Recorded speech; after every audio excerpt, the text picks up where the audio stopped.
Hello! Good morning to all of you who are joining us on Kumu and Facebook page of FQ Mom and Knowledge Channel. This is Rose Fresh Fausto, your FQ Mom. So what is FQ? FQ is Financial Intelligence Quotient. It is your ability to make sound decisions and actions in managing your personal finances. It's not enough to know, but you should also be incorporating it in your behavior. In other words, it's the IQ and EQ of handling money. So today is a very, very special episode. We're now on our episode 12. And this is like the birthday party of my firstborn FQ son number 1, who is co-hosting with me today. Let's all welcome the birthday boy, Martin Fausto. Hey, good morning, everyone. Hello. Yeah, what's gonna be our topic today for my birthday Pakilala ka episode? muna ulit. For those who are encountering you for the first time, ito po ang aking favorite panganay. Okay, my name is Martin Fausto. I am FQ son number 1. I'm also the managing director of Brandem, a brand storytelling firm that allows you to properly and scientifically invest in your most important asset, the people. Yep. So that together we can develop leaders, because if you brand them, your brand comes alive. Okay, yun scientifically. I like that. So brand them and they can find you where? They can find us on our website at www.brandem.ph. That's BRANDEM.ph. And Instagram and Facebook at Brandem Consultancy. So kung si Direk Sharon, who went to get the report cards of her children, is already there, parang mali yung banner natin. Si Enrique, that was from last week. Kasi Enrique yung dun sa banner, dun sa ticker tape, those are the contact details of Enrique. It says Enrique. So you just have to follow Marty on Brandem or Martin Fausto. And of course, ako sa FQ Mom on Facebook, YouTube, and Kumu, and the FQ Mom on Instagram and Twitter. So, okay. So, kumusta po kayong lahat? Batiin natin yung ating mga viewers. On Kumu, we have Jenna Bree 017, Ehen Barrier. Ikaw, mas magaling ka magbasa ng maliit. 168, akala ko totoo. Oo, totoo ito. Totoo Who else alin? do you have?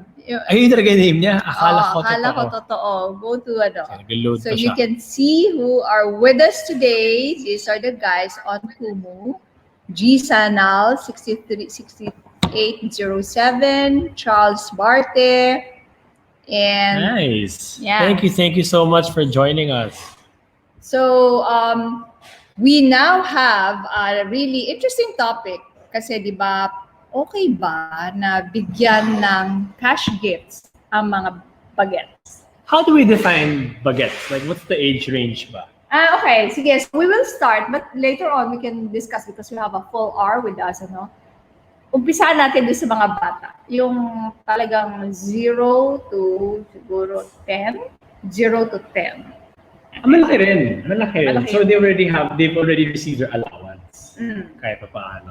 Well, we don't know that, no? So we'll see.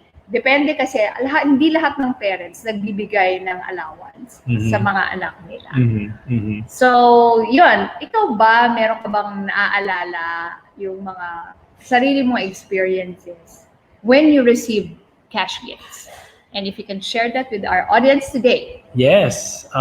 Actually, meron akong ninang na every year, even up until late 20s, nagbibigay siya ng angpao. Oh! There's Tita Dora. Hi, Kinikilig Tita ako Dora. lagi. Ninang Dora. Talaga. Yes. Okay. And ang ginagawa ko, automatic na sa akin yun eh. I'll put it sa savings account ko. I don't even put it in my wallet. Dinedeposit ko na siya agad sa bank. Bakit kayo? Yun yung FQ Son 1. Ano kayong training mo meron to? Pero yun yung, noong mas bata ko, I remember I had I think it was my 6th or 7th birthday. that I wanted to buy a Sega game console. So kung may Nintendo Switch ngayon or PlayStation, dati may Sega. And I really wanted to play Sonic the Hedgehog with my younger brother. So hiningan ko sina mama and papa na gusto ko ng Sega for my 6th birthday. Then sabi nila, oh, what if you work for it? Ang gagawin ko.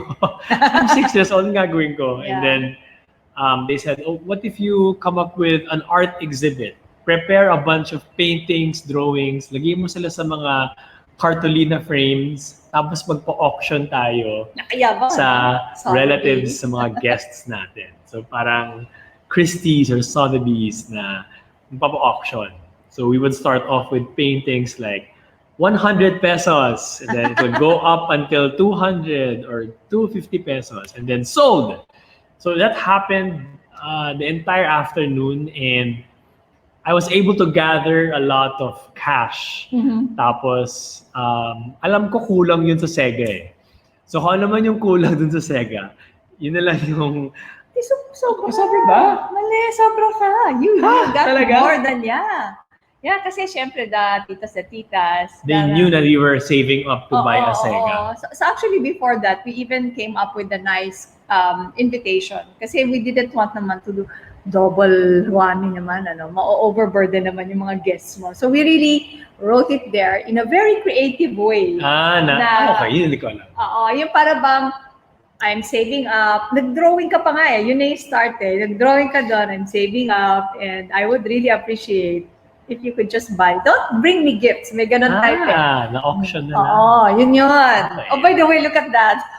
Hindi mo na ito pinag-usapan. The stripes. Di ba? Stripes. It feels summery pa rin. Mainit pa rin. Mainit pa rin. Although, like yesterday, it rained already, Pero yan na, kaya medyo meron akong wind-blown effect ngayon kasi may electric one. So from our viewers, that was my very, very early memory of quote-unquote receiving cash gifts for my birthday. Meron ba kayong mga experiences that you'd like to share with us? Anong mga own experiences niyo when you receive cash gifts in a not so typical way? Hello to Rowena Smith. Do you know that Mrs. Rowena Smith was the grade 1 teacher of Anton. She was Miss Hipol. Rowena Hipol Smith. Hi, ma'am! We so miss you. I hope you're okay there. Naka-vaccine ka na ba? I'm sure nauna ka na sa amin. So ako, naka-first dose na po ako last Saturday. Care of our barangay dito lang. Kaya okay na okay yan kasi we just crossed the street, andun na. And then it was also an opportune time to see our neighbors, yung mga volunteer doctors, kasi syempre wala na mga get-together ngayon eh. So yan, nag-segue lang ako ng konti so that I can remind you that if you already have that vaccine ready, nag-apply na pa kayo, etc., kunin nyo na po. Sometimes kasi inaano pa parang pinag-iisipan pa. Natakot pa eh. And then, tsaka yung, hinihintay ko pa tong brand na to. Baka mas maganda yung brand na to. But you know what? The best brand of vaccine is the one that is available now. Yeah. So that's the just best a kind reminder. of vaccine now is the one nearest to your arm. Yes. Hello, hi, Jasmine Roramo. Wow. Thank you for joining us. Again, please share with us ano ba mga interesting ways ninyo na natanggap ang mga cash gifts for your birthday or graduation or anything. Yung hindi lang siya inabot or transfer sa account. Kanina, you mentioned something about ano ba yung age ng bata. And then sometimes it's not just about the age. So when we are considering giving cash gifts, the other factors to consider are these. Naiintindihan na ba ng bata kung ano yung pera?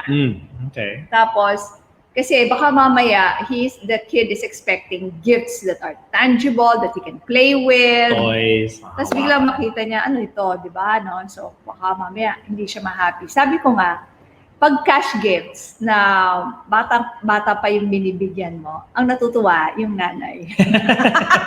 The giver. Yung parent. Yung nanay. So, yun. Alamin nyo kung matutuwa. So, kung wala pa siyang malay, di pasayahin nyo yung parents, di cash gifts na lang muna. Yes, si Rachel 0243597 shared na wala raw siya nakuha kasi sa mama ko napupunta. Ayun, okay. Diretso. Okay. What is your tip as a mom? I mean, syempre, hindi mo naman minsan iaabot mo sa bata. Pero, syempre, kung ikaw yung nanay o ikaw yung tatay, tatago mo rin siya. What's your take on that? Okay, so this is my take on that. Kung may malay na po yung bata, syempre pag 0 to 1, maybe, unless yung anak mo very 0 to articulate 3. na. By 1, hindi kasi kayo may sense of money na kayo before you turn 3, before you went to preschool. Anyway, kung wala pang sense, di ba tayo naman, we just talk to our children. Sasabihin mo lang, okay, you received this cash gift, I'm going to deposit it. Ganun lang, kahit na parang hindi niya naintindihan. Yun kaya dapat naiintindihan din ng bata that somebody is actually gifting him or her something. Kagaya niya, nalungkot siya kasi hindi na niya, mama na pupunta. Tapos ito nagko-commingle yung money. That is why our tip for that, which we did when they were young, and which kind of worked naman, was that right from the start, we opened a savings account for each of them when they were born. As in, talaga, one of the best gifts siguro that you could give your children is that. So that's where you deposit all the cash gifts that your kids will receive. No commingling of funds whatsoever right from the very start. Ganun na kaagad. Commingling meaning, hindi na hinahalo yung regalo sa anak doon sa account ng parents. Kasi kuminsan sasabihin nila, wala pa naman account yung bata. How do you open an account for a minor? Okay, this is the way to open an account for a minor. Ibig sabihin, below 18 years old. It is now the name of the parent. Let's say ako, Mary Rose Fres Fausto in trust for Martin Joseph Fres Fausto.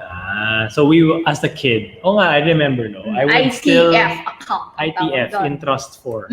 Yeah, ask your bank tellers or yung mga kakilala niyo sa bangko about to be able to open an account if you have young kids. Para all their angpaos, their gifts, doon na diretso.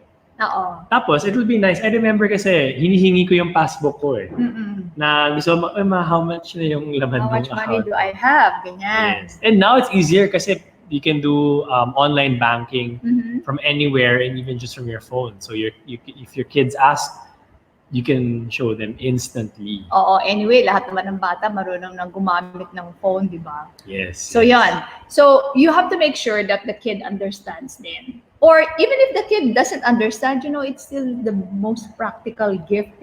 Yeah. So the parents will understand. What are easy ways to make kids understand the concept of money? Okay. When children kasi start asking, that is the right time to start telling them about money. Or as in the other things naman that you teach your children, sasabihin mo, nagdala mo siya sa grocery, that's how much we will pay for the bill or 1 month supply of our groceries. It's okay to show the kids the bills, electricity, water, because Wi-Fi. The idea here is that, di ba, we always say when you help me out with my FQ workshops, the most important thing talaga to have a high FQ is to have a healthy relationship with money. Okay. So, hindi siya dapat tinatrato na, madumi yan. Ay, alam mo ito Kasi madumi. Physically, madumi po yung pera. So, naalala ko yan nung bata ako Sinasabi yan na, huwag ka nakahawak ng pera, madumi yan. So, alam mo, buti na lang walang naging negative effect sa akin yun. Be careful din pala because baka maging hindi lang literal. The reason why madumi yung pera, because it changes hands. But ang daming pinagpasak-pasahan yan. Galing sa palengke, galing sa kung saan-saan, hindi natin alam. So, pag sabing madumi yung pera, you have to be careful pala. I just thought of this now. When you were young, somebody told you. Yeah, they used to tell us naman. But, I don't know, it was probably clear to me na when they say, when sila papangimamang told us na madumi yung pera, it was the physical money that was dirty. Pero yung words kasi, na madumi ang pera. Tapos kung nararamdaman nila kayo na lagi nang problema sa pera, madumi yung pera, nakakainis pa yung pera. So yung mga ganun, dapat pala ingat-ingat din. Salamat sa halo-halo. Yes, thank you. Ano pangalan? Kyle, Tia. Kyle siya.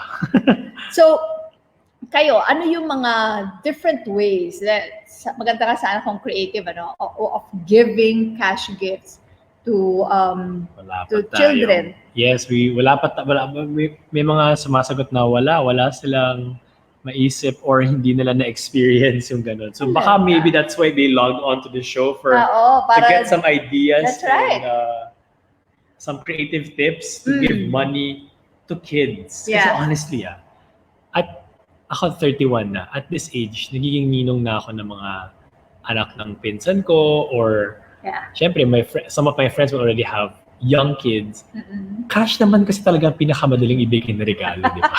Hindi ka na kailangan pumili ng toy na baka hindi nila magustuhan. Or meron na siya, di ba? Leslie, thanks for joining our Kumu show.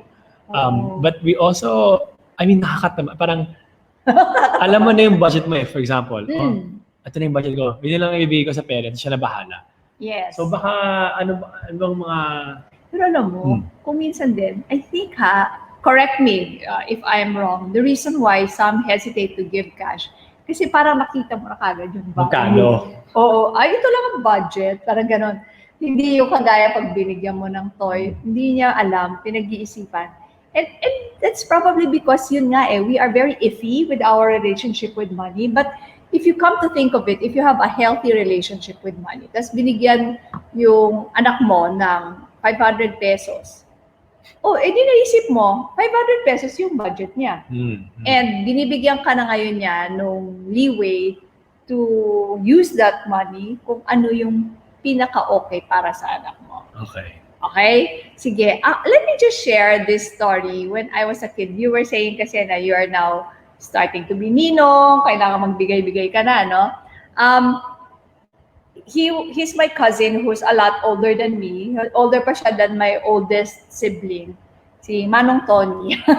Diyan kaya, Manong Tony, sana nanonood ka. When he started working, so he visited our home and he gave me cash. Kinilig randomly? ako. Not your birthday? I think it was not my birthday, but it was the fact that he was already earning and he gave me cash. And parang tuntua ako na it was a crisp bill. Kung maalala kung ano yung amount Pero parang, it was like a very pleasant feeling na tinago ko siya, hindi ko siya ginagastos, na natuwa ako that he was very thoughtful. Crisp, bago yung bill. Tapos when we were older na, I think it was even a party here at home, I mentioned that to him. Nagulat siya, tawa-tawa siya na, grabe, 20 pesos ba yun or something na sobrang nag-impact sa akin. So, maybe it was because I also had like that notion na, pera yan. And when people give you money, it is really a gift. It's showing care. So yun, binigay lang niya sa akin. Cold cash lang yon. But there are other ways naman of giving cash. Nakalimutan ko ibaba. So here, let's show this I have this two kinds of angpaos. So hold one, Marty. So there's a green version and there's a red version. And what's nice about my FQ Mom angpao is this. Ta-da! The basic laws of money are there. So there was one Christmas, I had a lot of this made. And this is where I put the cash gifts nga. Then later on, pinangregalo ko rin sa mga friends ko, several pieces of it in a nice box, so that they can also use it to give their Christmas angpaos to their inaanak, to their pamangkin, to their children maybe. But, tadan, ayan na. So, syempre, sinabi na kaagad, pagtanggap mo ng pera, pinaalalahanan ka na. Pay yourself first. Same. Yun. Kaya nakakaaliw. Meron mga nag-order. Sabi niya, Rose, can I buy it? Sabi ko, I didn't know how to price it. So I just gave another box and another box. So parang ganon. Nice. And here they can put to, tapos from, have a high FQ. Tapos may pera sa loob. Di ba? Yan ang ito rin. Behavioral economics principle din yan. I think you should sell this. Yeah, I think we should. Kasi kung minsan, kailangan talaga paalalahanan tayo right at the time na nasa atin yung pera. So, kumbaga, these are right in time education. Remember kasi, di ba, itong yung aking new book, it says that why financial education alone does not work. Kasi madali po natin nakakalimutan yung mga lessons about money and other lessons, diba? There is an immediate decay in the knowledge that we acquire. So it is very important that there is a right in time, just in time education. And when you give your angpao, tadan, ayan, nag-guilty na kaagad. Lalagyan mo ng dedication. Please observe the basic laws of money. So, yan. Yes. Another way na ginagawa ng iba, naaliw ako they ordered the retelling of The Richest Man in Babylon or the Tagalog version. So, kasi mura lang yung ano na yun yung libro na yun, 195 pesos. So, yung mga generous ninong-ninang, sinasama nila yung book. I think that what happened before the angpao. Okay. So, before I came up with this, that book kasi was released back in 2014 pa. Pero akali marami pa rin bumibili. So yun, binibigay nila yung libro together with the cash. Oh, nice. So it's also knowing, that's a good way, no? Na to give cash and not just cash, pero may konting lessons. Plus even the book. Nice. Yeah. I should have gotten but it's in the library. I'm sure you guys, those who follow me, you already know that book. I retold a classic, The Richest Man in Babylon by George Samuel Clayson. Back in 1926 pa po niya sinulat dyan. And then, what I did was to make it really short and to simplify the basic laws of money into 3. Tsaka may activities. May coloring, may mga Q&A. Mag-uusap talaga kayo, mapipilitan kayong mag-ina o mag-ama na pag-usapan ang pera. And if you remember, when you were young, di ba yung mga libro nyo, paulit-ulit yung binabasa. May memories na nga namin. Oo. In fact, si Martin, parang bango. Alam mo, you were less than 2 years old. You could memorize a book already. As in, nakakaloka. So yon, those are one of the creative ways, among the creative ways of giving cash as your gifts. Okay. Yung iba, ano naman ang ginagawa nila? Well, the others, ang ginagawa is they deposit it right away doon sa bank account. If the kid has a bank account. Oo. Lalo na ngayon, di ba? Contactless. Yes. QR code na lang yan, di ba?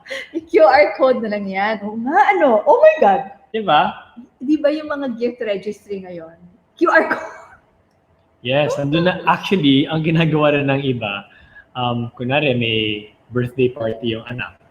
Nasa invitation na yung QR code. Galing. Have you seen? Yeah. Ang galing, ha? And you know what's funny? Speaking of QR code, may nakita rin akong sa first dance ng mag-asawa, sa wedding reception. Di ba dati, pinipin yung mga pera. Pero ang nangyari, nakapin na yung QR code. So lumalapit yung mga guests, tina-transfer na lang dun sa, or naka-flash dun sa screen. But I mean, there are some who would see it as funny, but some who would see it as bad taste. Oh my God. So that's a good point to discuss. Kanya-kanya A lot of people are still very uncomfortable na sa wedding. Ako, during our wedding, I heard somebody make a comment Kasi kami, when we were asked, we would say na, well, our preference is really cash gifts. Pero I had an office mate na hindi naman niya diniretso sa akin, pero parang he made a comment na, ay parang medyo makapal ba or something. So, you also have to be very careful with the wordings that you put up. If you Google that, ang gaganda nga yung mga wordings, you should have Googled some kanina, no? Yung mga, your presence is the blah, blah, blah, but should if you still want to give insist. us? Yeah, pag pinipilit niyo ako na regaluhan, ano ba, no? Sige na nga, cash na. Cash na lang. Cash na lang. Kasi sa totoo lang, ang dami naming natanggap na punch bowl set. Kaya may registry. Para hindi na mag-uulit. But for the Pero kids, hindi naman lahat kasi nagpupunta. yes. For the kids though, I think ang default kasi is toys. Mm. So, kapag wala kang maisip na toy, baka another creative way is maybe the parents can come up with a QR code directly for a toy fund or a playroom fund. Or a college. Or a college fund. Oo, actually Yeah. yes, it's in the wordings. It's in the wordings that would matter. No? Yes, Para- tama nga ito si 168 GM that cash is king. Oh, But for children, it would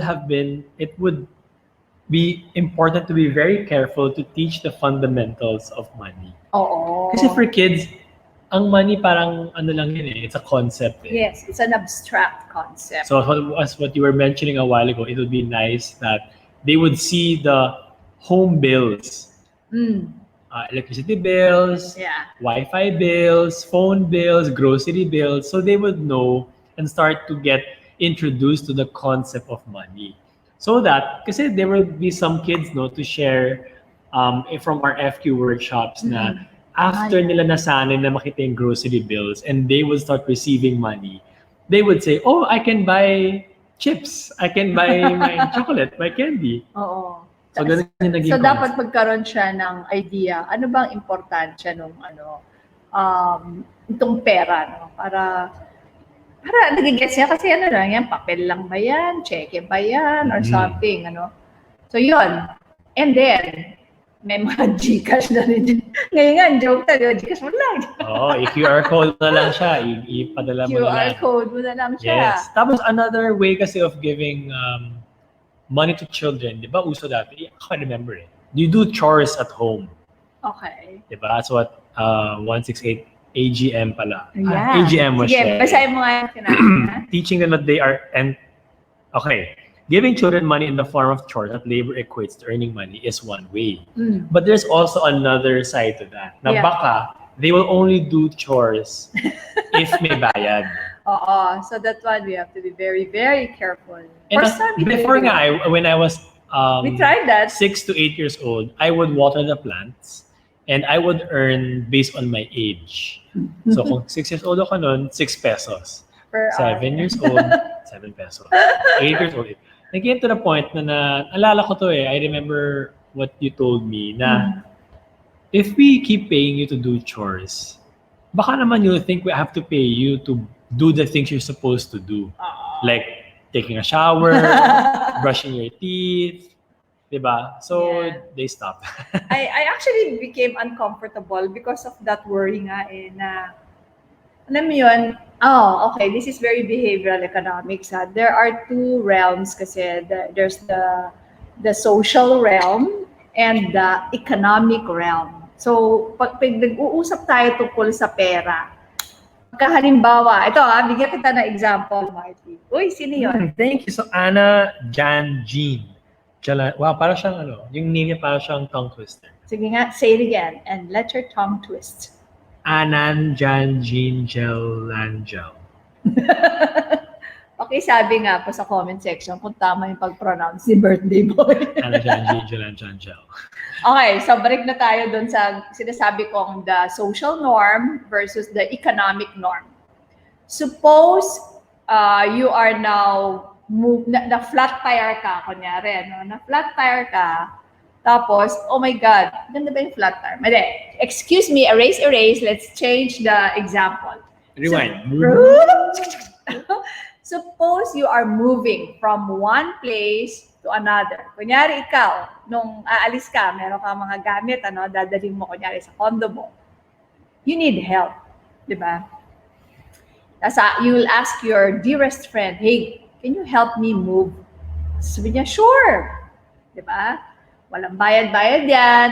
So, tutulungan ka niya na mag-move. That's physical labor. That is acting on the social realm. Pero suppose that same friend, sinabi mo, hey, I'm moving. Can I pay you 300 pesos to help me move? Iba yung magiging reaction niya, di ba? Ha? Sandali. Am I worth 300? Oo. So, yun yung sinasabi ko. We have to be very careful. Siguro doon ako naging uneasy doon sa paying for chores.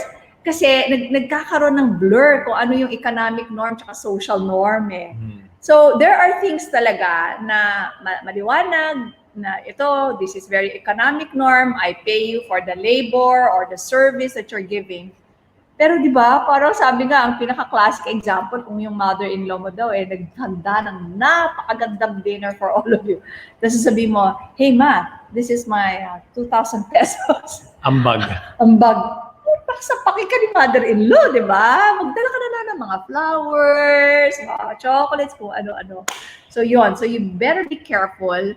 But please, for some, it really worked. Yung nagbabayad sila for the chores that are contributed by their kids. But you have to be very, very careful of what chores to pick na may bayad para hindi magkagulo. And please, never ever pay for personal hygiene. Baka mamaya sabihin, you have to pay me, I'm gonna brush my teeth. Alright. Bayaran niyo ako para maligo ako. Para maligo. Oh my gosh. So from our viewers, could you please share with us in the chat box, ano ba yung mga chores na ginagawa niyo dati nung bata kayo? Na may bayad. Oh my gosh. Oh, no. Kayo, Ako dilig eh. dilig. Ang hirap din kasi magdilig. Hirap ng dilig eh. So actually ngayon, nagdidilig kayo. Wala si Kuya Ron. Ayun. Matagal. Ilang oras din yun. Oo, matagal din yun. Everyday yun, oh my God. Oo. So, Marty, because we're talking about yung creative ways of giving cash as gift, okay lang ba sa'yo share natin yung isang creative way? Oh, okay. It's very fresh. 2 days ago. Oo, very fresh kasi celebrated his birthday on Tuesday, May 25. And maisip na regalo. So, ito na lang. Let's see. 1, 2, 3. Happy birthday to you. Happy birthday to you. Happy birthday, happy birthday. Happy birthday, Marty. Make a wish. Oh, good. Oh, what? This one. Oh! Wait there. Let's pull it. Close up. Close up. Oh, close up. Ay, wow! What increase in value? Ang ganda ng suspense. Wow! Oh,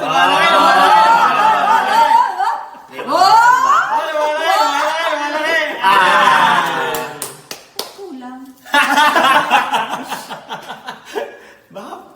Ba't walang 1,000? May naiwan na sa'yo. Naiwan sa loob. Or yun na yung fee. FQ. Yun yung fee. Balik ka kalala ko. Delivery fee. Kulang. Cute. Let me call. Let me call. Oh no, nagkulang. So that is what you call a money cake. So, okay. sino sa Money inyo ang nakatanggap na ng money cake? So, sasabihin nyo kasi kung ano yung bills na gusto nyo, papalagay nyo doon. And then, something happened. Nakulang. Naiwan yung 1,000. Oo, yung pinaka-climax, naiwan, nakalimutan ilagay. My God, that's why, did you guys notice my reaction doon sa end? Kulang. Buti na lang, super kakilala ko naman yung gumawa. So, I was so kampante. So, in fairness to her, this is what happened. She After already that. had kasi the bills for 1,000. So, no need to go to the bank. And then, I think he sent someone or she did it herself, yung mga bago sa bangko, yung mga lower denomination. She did it mga madaling araw daw. So, medyo ngarag-ngarag pa siya. So, naka-separate yung mga 1,000 bills doon sa the rest that were just exchanged from the bank. So, nung nilagay, ito lang yung nalagay, hindi nalagay yung iba. My God. Funny. Pero okay rin yun it can be a clever way. Kunwari, kung ang budget mo ay 500, saksakan mo na maraming 20 peso bills. Kasi parang feel nila, woo, dami. Oo. Kung may budget ka sa cake, kasi meron kang budget sa gift, pagsamahin mo yun. Yes. Diba? Also, we'd like to say hello to Mangaya J. Cam. and 168 AGM. 168 AGM, what is your real name? Nga eh, so And we can thank call you for thank you to Eggsha for the Yeah, may halo-halo. halo-halo rin. Oo, so salamat Sige, you are free to give gifts to the birthday boy na, Wow. oy, lechon. Yan, Oh, Cara. Hi, Hi, Cara. Cara. Thank you for the lechon. So, nakakaaliw na kinulang. Pero, in fairness, Agad-agad naman na-transfer sa bank account sabi ko. niya, I'm so sorry! Dineposit niya kagad sa bank account ni Martin. Yes, that's a nice way. Especially for kids, di ba? Oo, When they're singing happy birthday, blowing their I'll candle. say na rin to the audience kung kanino yung cake in order. Sweetness by Tess. So you can find her on Facebook and Instagram, Sweetness by Tess. Sweetness so, by hindi niya Tess. makakalimutan, promise. Yeah, matagal na siyang gumagawa ng cakes, di ba? Yeah, masarap yung mga ginagawa niyang cakes. At sa kanya ko actually unang-una nakita several years ago itong money cake. And when the first time I saw it nga, I already intended that as a gift for you a few years back. But I thought about it parang like the day before. Sabi niya, oh my gosh, hindi ko kaya kasi masyadong short notice. So ito finally, after a few years, nagawa na. Ayun. So happy ka ba? Yeah. Kumapal din yung wallet ko after. Sa 20s. It's nice. Maganda yung feeling. Kahit matanda ka. Oo! That is Parang the nanalo. universal vitamin C. Stands for cash. Contra COVID. Oo, Cash. it's really contra COVID. Sabi nga nila, kahit na successful ka na sa mga iba-ibang bagay-bagay sa buhay mo, pero kung namang problema ka sa pera, naku po, mahirap pa rin. Yes. Wale pa rin. That's nice, no? Parang there are so many ways, so many creative ways to give cash as gifts. Kasi, yes, nalaman nung recipient yung budget mo, but the effort that you put in packaging in writing the letter, or in coming up with creative ways, that also speaks a lot. Mas maalala nila yung creative way kaysa kung magkano yung binigay mo. Ay, that's right. Diba? So the packaging matters. Kanina, when we were talking about yung parang payment for work, ito maganda. Kay 168 ulit, sabi niya, summer work sa office ng parents. I think that's the best. Kasi work talaga yon. So, walang confusion doon sa social realm mo at saka economic. You do it talaga. It's really an economic realm. And it gives you the chance to make your children understand what you are doing. Diba, no? Para bang they will now have an appreciation of how their parents earn, kung ano yung mga hirap na dinadanas nila during the day. And if you are, especially if you are building them to be your heirs, to whatever business that you are running right now. Yan. Sa mga Chinese friends ko, talagang sobrang uso yan na requirement. Pag summer, pagtrabaho ka dun sa shop nila o kung ano man yung negosyo nila. And it really works. Kasi that's the only way eh. And alam mo, nung unang panahon, ganyan talaga eh. That was the natural mentorship. That was the natural. Ano yung tawag mo doon? Internship. There's another term. On the job.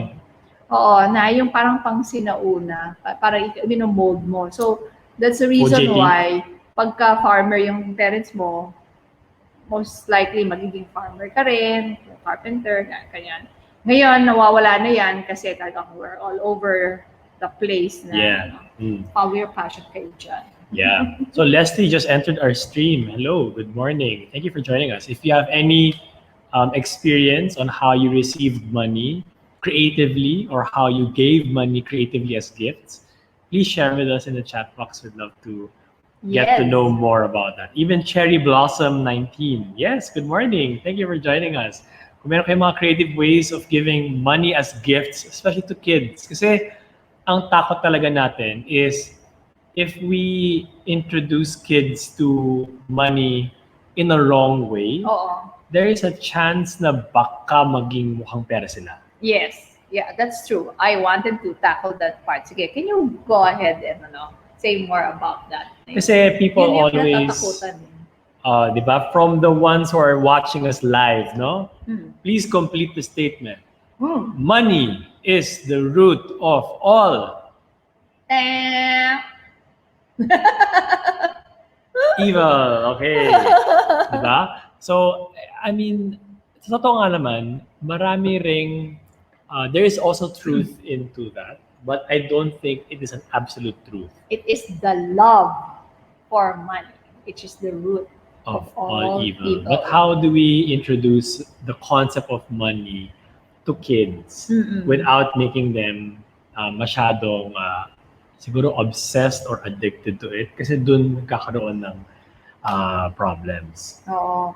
So maybe it's really by example na even if money is very important, money is that important fuel to fulfill our dreams. Money is still not the most important thing. Yes, it's simply a tool. Relationships are, Yes. people are, di ba? So, ang siguro concrete example niyan, pagkaraman yung anak nyo, talagang humiling na ng oras nyo, medyo bawas-bawasan na natin, I can't because I have to work. So, yung mga please come to my game, di ba? Please come to my program. Pag hiningi na po nung anak nyo yun, kailangan pumunta na kayo. May I file my leave naman na siguro. Yeah. Kasi, yung pag sinabi mo na, oh, I'm doing this for you. Huh?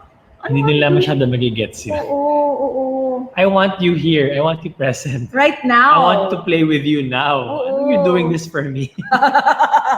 Medyo...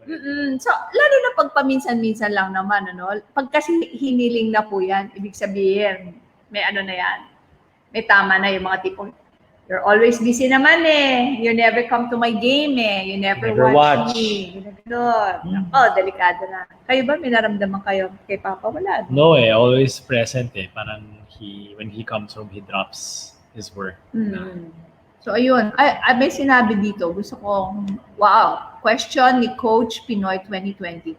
What's the best money lesson you can share with us? So, from your perspective as a son, I also have from Lola Pepay naman. Ako, naisip ko looking back, the best tip of money is to make money a part of your conversation. I love Kasi it. the more you talk about it, the more it becomes normal. Yes. And hindi siya magiging taboo, or when you talk about it, hindi yung, ay, tama na yung masyadong pera pinag-uusapan lang.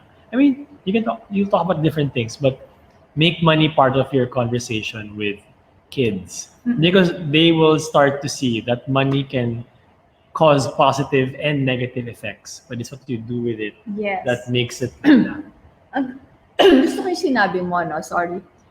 Kasi recently, di ba, we watched the interview of Joy Mendoza. Parang Tony G. Parang medyo related. Bring to light. Yeah. Di ba? Because of the traumatic rape experience. Sabi niya, but when you talk about it, you bring it to light, it loses that power na to pull you down. Yes. It's the same thing na rin with money. Pag halimbawa, in your family, you are experiencing hardship with money, especially ngayon. Grabe, ang dami nawalan ng trabaho, dami nalulugi ng negosyo. Kasi kadalasan kasi ang parents, because they want to just protect their children from the harsh realities, wag na lang pag-usapan as if nothing is happening. But I think kailangan because they're part of the family, so they will know. However, may good suggestion si Cherry Blossom. Yeah. Yes, mahirap kumita ng pera. Single mom nga siya. Tapos may nagsabi rin na don't fight about money in front of the kids. Yes. What's your take on that? Ang cute nga, naalala ko nung bata pa si Anton. Kasi kami nga ni Marvin, we really made sure we didn't actually fight in front of you. Di ba? Parang In ganun. general. In general. Mapapansin na lang na pagka medyo Di nag-iimikan. Yun. Pero wala, hindi naman kasi kami Anyway, so, sabi niya, when I heard you, sabi niya, bata pa siya noon, when I heard you fighting about money, sabi ko, we were fighting about money? Hindi ko mag-gets kung kailan kami nag-fight about money. Yes, you were saying that the interest rate is like this. Papa was saying that the interest. So we were arguing whether paano yung is it better to invest in A or in B. Hindi pala yung... So akala niya, ang cute sabi niya, fighting about money. We were actually having a discussion and we had two different points of view. So yeah. Anyway, so What was I saying? Naalala ko kasi yung cute. Bring to light. Oo, so bring it to light. So yun yung ang ganda, that's your best money lesson in answer to the question. Coach Pinoy. Oo. Hi Edna, thank you for joining us. Kung meron ka mga creative ways or tips on giving money to kids, please share them in the chat box. Okay, so ako naman, I think I want to share. Hi, Coach Pinoy. I beg to disagree. Parents will never fight in the first place if money is abundant. Ang dami nag-aaway It's not na the sobrang amount. rich. Oo. Kanina, yung sinabi kong fighting ang tawag ni Anton, we were debating about where best to put a certain amount of money. Anyway, so but that is his or her point of view. Parents will never fight in the first place if money is abundant. That may truth to that in the sense that sometimes I hear couples would say something like this, ay hindi naman kami talaga hindi na kami nagdidiskusyon dyan, hindi kami bibilangan. And then I would say maybe because there's abundance of it right now. But money is like oxygen. So right now, hindi natin pinapansin si oxygen, di ba? Kasi it's abundant eh. We have enough supply. But when the supply gets short, pag naubusan, yun na. So dapat don't wait for that anymore. But then again, marami pa rin nag-argue, sabi nga nila, di ba? Yung ibang parents, they would say na, ay, ayoko na magpamana sa anak ko. Kasi pag-aawayan lang nila. Ayun naman, palusot naman yun na ayaw mag-accumulate. Mag-aaway ang mga tao kaysa maliit o malaki yung pera. Okay, ako naman, gusto ko rin i-share yung natutunan ko kay Lola Pepay. Your mom. Yes, and I shared this in my first book. She would always tell us, live within your means, but enjoy the fruits of your labor. And syempre, my mom, super Ilocana talaga siya. Magaling talaga siyang money manager. Na napagkasya niya talaga kung ano yung kita ng papang ko. So, that one, nagmarka yan sa akin na para bang, ako kasi I had been a saver since kindergarten. As in, I never stopped.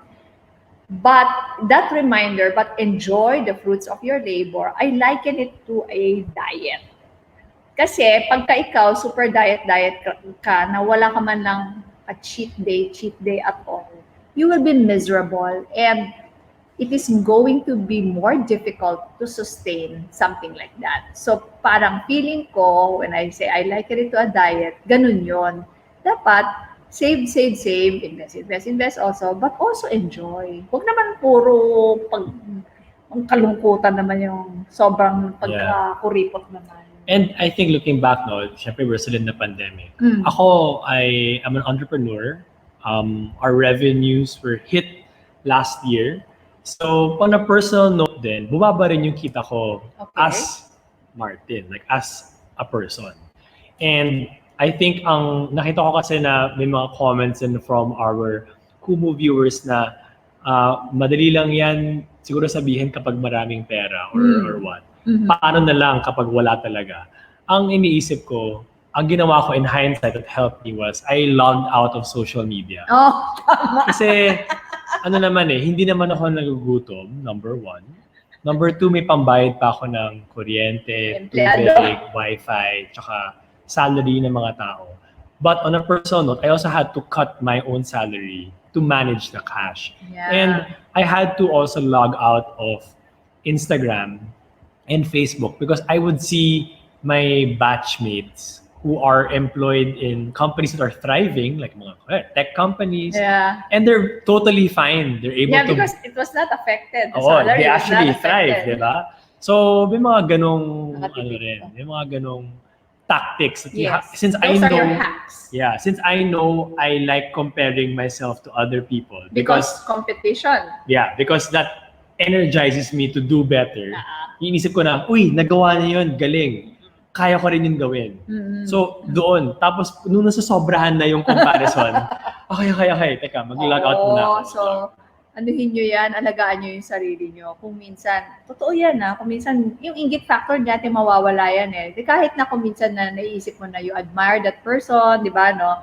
Pero kung nararamdaman mo na nagiging negative yung effect sa'yo, sandali lang muna. Pang well-being, pang mental health. Pang mental health. Oy, hi Aris La System. Oy, hi si Aris ito, Aris Baloran. The Ilocano blood. When nga rod, uray iso na kit Ilocano nganin. Oh, even he is an Ilocano, working abroad, working hard for his family.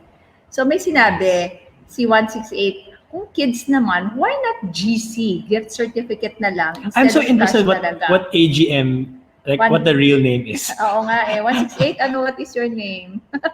Instead of cash daw, so they can choose what they really like. Yeah, that's also a good idea, especially for those who are not very comfortable na yung cold cash, no? Pero kasi ako, may bias ako towards cash. Kasi pwedeng i-invest ng bata. Yung GC, di pwede. Oh, he's Glenn. Hi, Glenn. Si 16. So the G siguro is the Glenn. Yeah. Si Aris also shared, enjoy your life at the moment while preparing for a beautiful future. Balance is important. Kasi na nga, being Ilocano, di ba, we're known to be super kuripot. Pero sabi niya daw before, what if the future will not come? That's why he and his wife started to allot self-indulgence on our spending plan. I love it. I love the use of self-indulgence. Alam mo, ganun nga eh. Self-love. Minsan kailangan talaga anuhin natin yung sarili natin eh. Talagang alagaan natin. And let's use those words na para bang even if we are always being Ilocano about it, na talagang nagtatabi tayo, hindi tayo magarbo, pero piliin natin kung ano yung talagang pampahappy natin sa buhay. And then yan, ang tawag niya, self-indulgence. Yan yung sinasabi ni Lola. But enjoy the fruits of your labor. Hindi talaga pwedeng ano-ano lang. Okay. Sige. And you know, sa inyo talaga, what made it easier for Marvin and me, for Papa and me, to teach you to really appreciate money was the use of balance sheet. Kaya weird as it may sound, I really enjoyed all parents to teach their children how to prepare simple balance sheet lang. Hindi na masyado yung mga debit credit. Lista nyo lang kung ano yung mga assets. Normally, it's just a listing of assets. But let's call it a balance sheet. Pwede mong, anong laman ng balance sheet? Kapag bata lang, cash, meaning cash na nasa bahay, physical. Tapos, pwede nyo i-list yung mga savings accounts nila. Hi, Melissa Hatol. Thank you for joining our stream. And for balance sheet for kids, though, there's physical cash. There's also the list of all their savings accounts. Na nandun lahat ng mga regalo ng mga tito, tita, relatives. Stocks, kung meron na. Oh, that's also that's a very creative way. There was a couple of Christmases, yan ang pinaregalo ko sa mga inaanak ko. Stocks. Kasi tumaas yung value after. And then one of the parents said, you know, your gift is a gift that will keep on earning. So we started yung mga easy to understand, yung mga Jollibee shares, mga ganon, para nagigets nila. Kaya lang kung minsan nahihirapan yung mga, kasi naka-ITF, nakapangalan sa akin na naka-ITF. So there was one nga, nag-18 na, naglagpas na ng 18. So nagpadala ng documents na sinasabi na, oh, she's now 18 na. Tanggalin na yung pagka-ITF ko. Correct. Masaya yun. And these are things na naiintindihan ng bata. Like the stocks, binigay sa amin before. Mine was ABS-CBN stocks kasi I liked watching TV. Tapos yung si Enrique, he liked eating Chicken Joy, so Jollibee shares. And then si Anton, he liked playing video games, so Meralco kasi kuryente.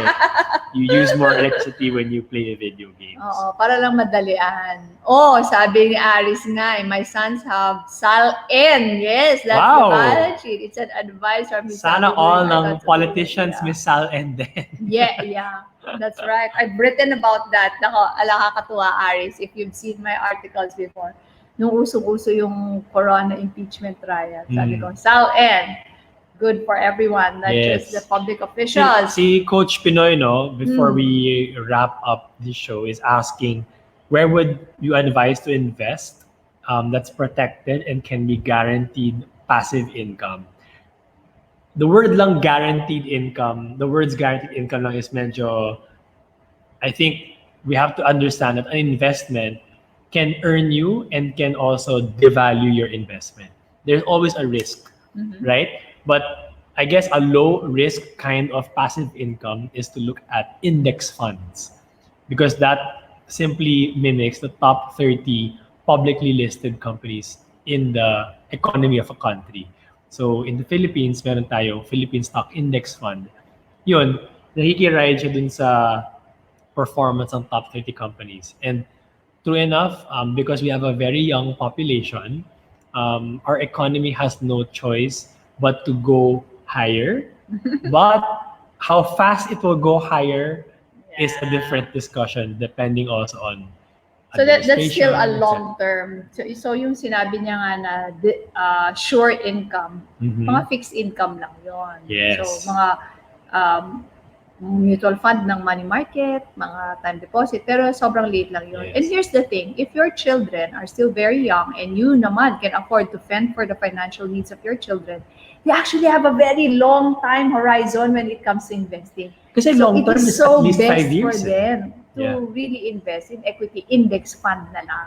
Mhm. Para paglaki nila, kung halimbawa, magka-problema, no, yung college education sobrang mahal, madadagdagan doon sa kung ano man yung kinita nila. So, ayun, Yes. maraming paraan kung paano tayo pwedeng magbigay ng cash gift sa ating mga anak, mga pamangkin, anak na mga kaibigan, para nauumpisahan na nila, paano ba intindihin, what is money to me?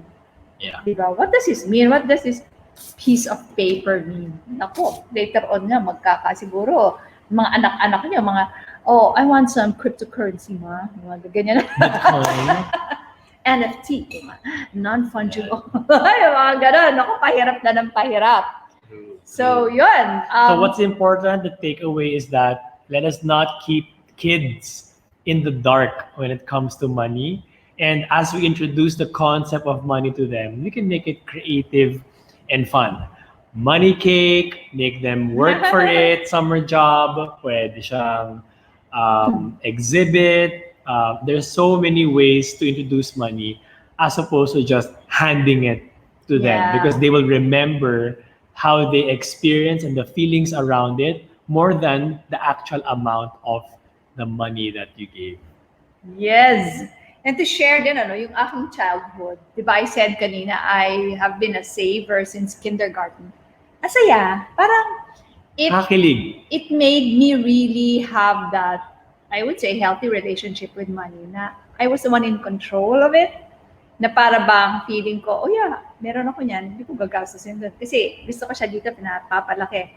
In fact, yung mga Bangko Filipino pa noon, ako sino ba yung mga tiga-kopong-kopong, pinanganak din ng kopong-kopong dyan. I had this passbook, ang cover po niya, yung favorite Sanrio characters ko. Si Lala and Kiki. Kaya feel ko siya noon. Yes. And hello to Von and to Che or She, who just joined us, but we're really talking about different ways to creatively share and gift the kids when it comes to money. And we only have 2 minutes left. And I want to read out what Aris said nga, no, that his strategy, super thumbs up ako dyan, naka-automate na ang aking deployment this whole year on my index fund. Yes, automaticity is the way to go. It's the only way na magiging religious yung pag-save and invest. No? Yes. Kasi there will always be a lot of reasons. So just Yes. do it automatically. And as we enter our lunch break, we'd like to say hello to Baran Teso, and thank you to the mga halo-halo of Spon Ferrada, VJ Bliss. Okay, regaluhan niyo pa si etc. baby birthday. panganay. Happy birthday Hello also to Denmark. to you. Happy birthday to you. Happy birthday, dear Martin.